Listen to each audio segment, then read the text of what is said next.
sa Road 10 na truck driver, biyahero, private vehicles, noong mga nagdaang buwan, nagdaang taon, maaaring hindi kayo nakakuha ng hustisya sa takdang panahon, nagtagubilin po ako lahat ng gumawa ng krimen na hanggang ngayon maaaring pinagtatawanan ninyo ang lungsod ng Maynila.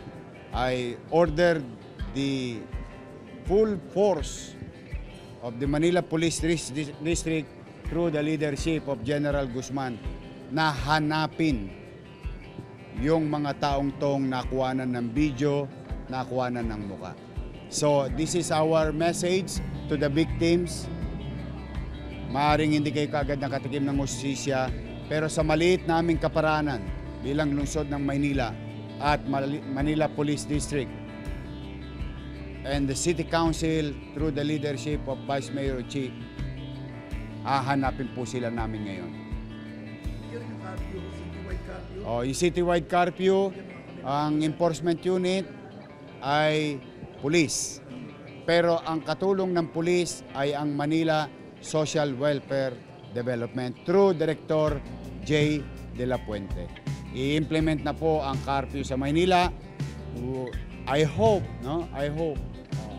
medyo tulog na lang kayo, lalaki pa kayo.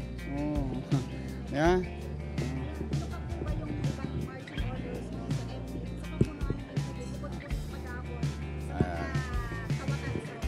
Sa amin na lang yun. Basta may mga bagay na napag-usapan kami among ourselves. But the general is we want peace and order in the city. I made that commitment. Chichi, Atienza, and our party mates in the last campaign, we committed ourselves on two basic problems ng taong bayan. Lilinisin ko ang Maynila, aalisin ko ang kadugyutan ng Maynila. At bibigyan natin ng kapanatagan ng pamumuhay ang mamamayan sa lungsod ng Maynila. So these are the two basic things that so far, awa naman ng Diyos, with regard to the first one, which is yung basura, gusto ko lang kayong i-update kanina, masasabi po natin, mga nasa 60% na raw po ang nakolektang basura na nasa kalsada. But we all know, bukas ang umaga, may bagong set ng basura. Rest assured to the people of Manila, mga lolo't lola ko, mga nanay tatay ko, mga batang Maynila. Hopefully, before the end of the week, matapos na yung garbage crisis natin sa lungsod at mag-normalize na. That's our first goal, mag-normalize ang koleksyon ng basura sa Maynila. 60%. Yung nakita ninyo, yung nakita ninyong basura. Whatever you saw, whatever been reported by the media, at least as of kanina, ang report na sa amin ng DPS at kasama ang MMDA na tumulong sa Maynila ay nasa 60% na nung load sa kalsada. Kasi kailangan natin i-distinguish, Hindi ibig sabihin na wala na yung sa kalsada, wala na yung basura sa loob ng bahay. Natutuwa lang ako sa mga mamamayan ng lungsod ng Maynila na yung una kong panawagan, hayaan yung kalawitin ko muna lahat ng basura sa kalsada, yung nagtumpok. Tapos kung kaya pa na i-stay yung basura nila sa loob ng bahay, antabayanan yung truck. So some did and heeded the call of the city. But again, tomorrow, we're gonna face another about 2,500 metric tons. And with regard to the past and existing one, nasa 60% na nung problema na re-resolve. We will continue. Hindi pa nakakapagpahinga yung ating mga taga-DPS at engineering. We will not stop. And thanks to Lionel on the first day, and thanks to everyone who participated and helped keep the city clean and healthy. Hopefully, ma-achieve natin yan in the coming days. Oo nga, kanina, madaling araw, nalulungkot tayo, but siyempre, aberya yan, we will help. We went there kaninang umaga. About 7 a.m. nandoon ako. No? Pero nagtagubili na ako na we'll do our best as soon as possible to give financial assistance. Pero chumicha na sila kanina. Through the leadership of Director J. De La Puente ng MDSW na andun napakain na, naganda na ng makakain din sa mga darating pang oras. At hinakot na rin para rin basura. Immediately, napansin mo? Yung mga nasunog, hinakot na. Kasi nung nandun ako, dumating si Director Kenneth Amorao. Sabi ko yung mga debris, yung mga nasunugan, naakot na. Marami-rami kaagad ng nakuha. You were saying? Ayun, kasama yon. As we speak. Because it's an existing law. It's an existing ordinance. Isa siya ngayon, bibigyan na natin ng panahon at puso yung ordinansa. Dahil para naman, alam mo kasi, ang hindi naintindihan ng ilan, yung tao nagtrabaho 8 oras, pagod, puyat, bumiyahe na traffic 10 oras na. Matutulog na lang siya ng mahimbing.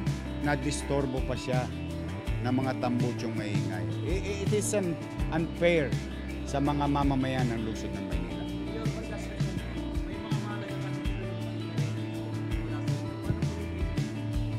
Oo nga. Ng MPIO, no? Mukhang nabalitaan mo na rin, ano? Pero petty things lang naman yun. Magagamit ko pa naman yung aking page. Pagkatabayanan nyo lang, pag may announcement, wag muna tayong aasa masyado sa ibang page. So doon na muna kunin nyo sa akin. You were saying?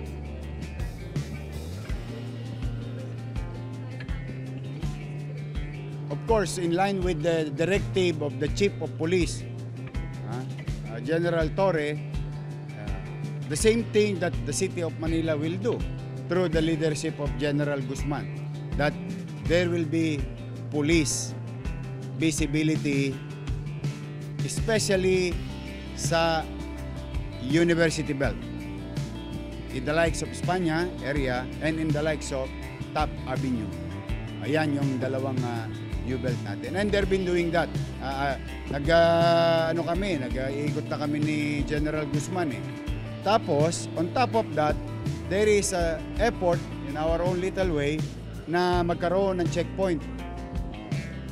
Hanggat maaari, hanggat kaya, tira lang ng tira. Kung mayroong pulis sa umaga, hanggat maaari, may pulis na makikita rin sa gabi.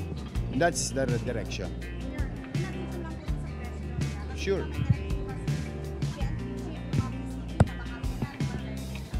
Sector, anong tawag niyo?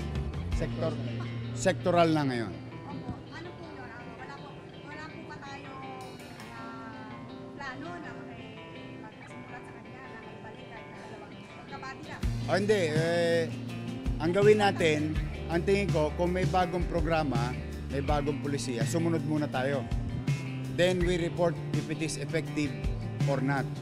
Then we suggest if it is not. Now, if it is effective, then we escalate. But for the meantime, so not to confuse and mix yung actions ng pamahalaan, kung yun ang direktiba sa ating mga kapulisyan, we will follow the same. Tingnan natin, baka mas alam nila eh. Unang-una, sila naman ang talagang espesyalista dyan. Kaya lamang, modesty aside, no? I grew up in Manila eh. No? Alam ko kung nasaan ang mga Tolonges. Kaya ako naman, yung aking experience, sinishare ko naman sa mga lespo natin. So yung tweak, konting-konti lang. But as a general principle, we follow the national policy. Para hindi na makonfuse sa mga lespo kung sino susundin ba nila o ano. Tayo'y nakikisama, tutugon, makikiisa. We will in-sync our action with regard to the peace and order situation. And the uniqueness of it in the City of Manila, meron lang tayong ibang mga extra steps na gagawin para mapanatiling mapanatag ang pamumuhay at mga dumarako sa lungsod ng Maynila. Mayor, yung sa Facebook page po. Okay.